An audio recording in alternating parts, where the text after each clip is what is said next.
Mjafton emri i tij që të përmendet dhe të dimë se për kënd kemi të bëjmë fjalë.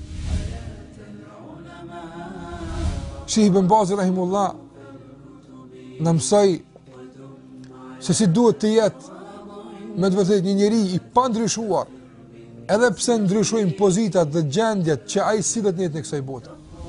Me gjithë problemet që i kishte shëndetësore, me gjithë dëmtimin që u shkaktua në sytë e tij, aftësitë e kufizuara, nuk shehte fare.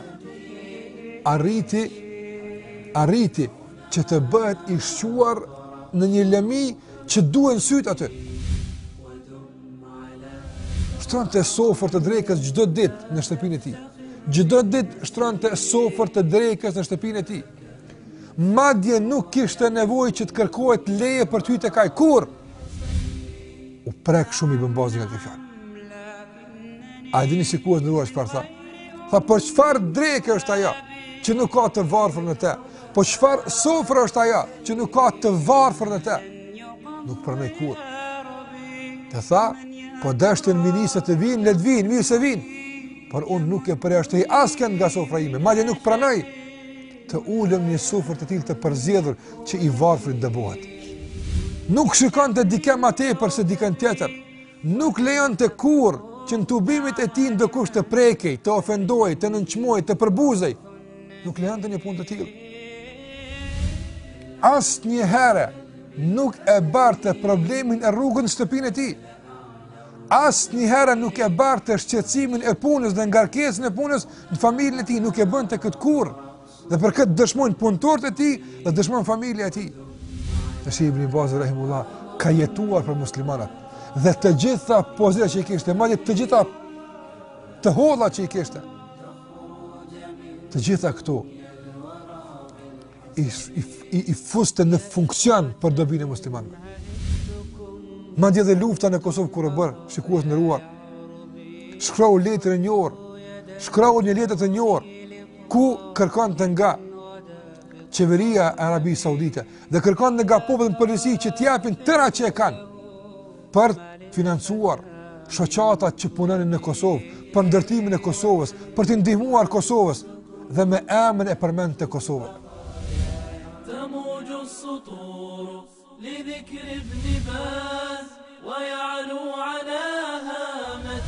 Nuk dëgjonte për ndonjë krizë, nuk dëgjonte për ndonjë luftë apo problem që muslimanët ballafaqoheshin me to, e që nuk mundoi të gjente ndonjë mënyrë se si t'u ndihmonte atyre. Qoftë kjo edhe me një shkresë në të cilën kishte përmendur disa këshilla që atyre do t'ju duheshin në tejkalimin e sprovës që ata i kishte kapluar. Andaj Sheikh Ibn Baz rahimullah, me gjithë angazhimet që i kishte, me gjithë shqetësimet që i kishte, megjithatë mbeti i përkushtuar me xhamin, mbeti i lidhur me xhamin, mbeti deri në vdekje ligjërues në xhami, nuk u largua asnjë nga kjo xhami. Shikues nderuar, krahas gjitha këtyre angazhimeve, krahas të gjitha këtyre obligimeve, ngarkesave, qoftë në punë zyrtare, qoftë në desën xhami, qoftë në takimet me njerëz në shtëpinë e tij, sikur që kemi cekur, ishte hapur shtëpia e tij. Gjitha këto çështje nuk pengonin Sheikh Ibn Bazin, Allahu e mëshiroft, që të mbetej i lidhur vazhdimisht me Zotin e tij. Sheikh Ibn Bazi, gjitha këto nuk ndikonin asnjëherë që Sheikhu të ndihej kryelart, që Sheikhu të ndihej me ndjemadh. Ishte modest. Dhe modestia e tij nuk ishte e përkufizuar në shtret të caktuar të njerëzve, por përfshinte të gjithë njerëzit. Një ditë ishte i lodhur nga terapia, sikur që thot djali i tij Abdulrahmani. Ishte i lodhur dhe duke marrë terapin, lexonte mbi kokën e tij drejtori i zyrës së tij, lexonte problemet e palëve që kishin ardhur atë ditë, apo që ishin grumbulluar nga dita e kaluar. I shtrirë, duke marrë terapin përgjigjej, këti thuj kështot, e këti takon kjo kështot, e këti vazhdimisht në punë.